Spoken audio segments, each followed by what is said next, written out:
So let's get into a little more of the meat of things that you can do. So I looked on a couple of websites and I just went into their camp catalog or their classes catalog.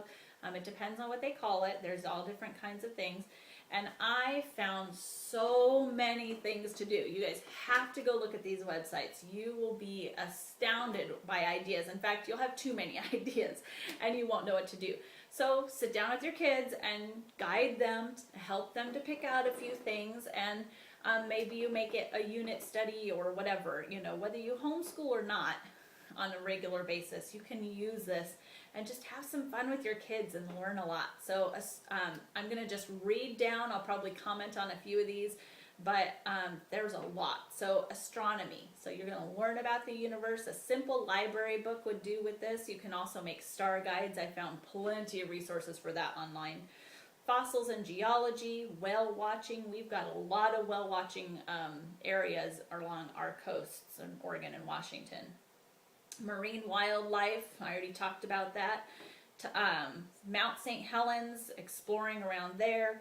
Documentaries, making documentaries. Oh my gosh, there's so much that you can do there. And gosh, guys, if you don't know how to do something, go on YouTube. There's so much information on YouTube now. You can learn to do just about anything. Go to the library, get a book on it. And then classes, kitchen chemistry, inventing, rockets, cool concoctions, constellations, urban farming, machines, gears, games, animation, forensic science. And here again, guys, get a book, go on YouTube, find some documentaries on these different things if you need to, whatever you need to do to just learn about these. You don't need to take a class. You can just learn about it. Learn about it with your kids. They'll love it. Classes run anywhere from $165 to $350, guys. Of course, we can do it for a lot less.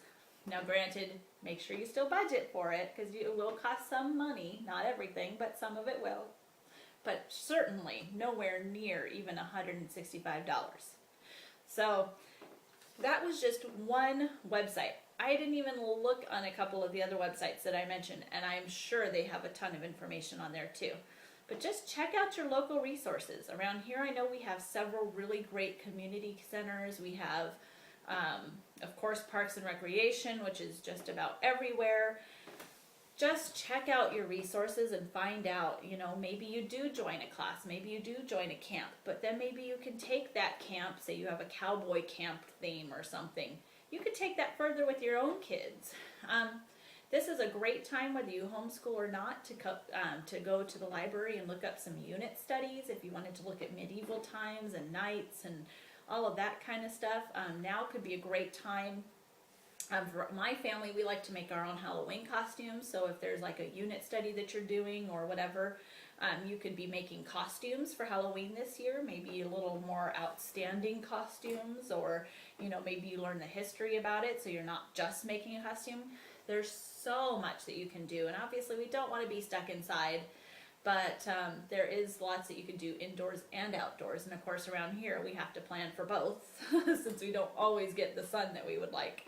But gosh, I sure hope this was helpful. I hope that you will remember just a couple of things.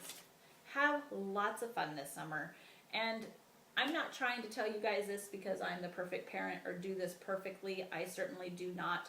These are just a few tips that I've learned over the years for children who are somewhat structure-minded. They just needed this. I needed this. I'm very structured. But have your kids help you with the planning. Have them have some say in what you're going to do this summer. And then remember, you can change the schedule. You can change the meal plans. You can change all of it. You're not set in stone. If you don't like something or you just don't feel like doing something, just don't do it. But don't make it feel like you have to do this. Just change it as you need to, and your kids will understand. If it's something they wanted to do but it's just not going to work out or whatever, just communicate with them and then maybe go do something else. Go to a park that's free if it's a budget issue or whatever. We had some friends one year, they just went onto the Parks and Recreation website and they visited every park in the Portland, Vancouver area, or at least that was their goal. I didn't hear if they actually got to do that or not. but that's free. You take a picnic, use a little bit of gas, you're good to go. So just use your imagination, use your kids' imagination, use all the resources that you have around you, and gosh, you're gonna have an awesome, awesome summer. All right, guys, till next time, see you later. Bye.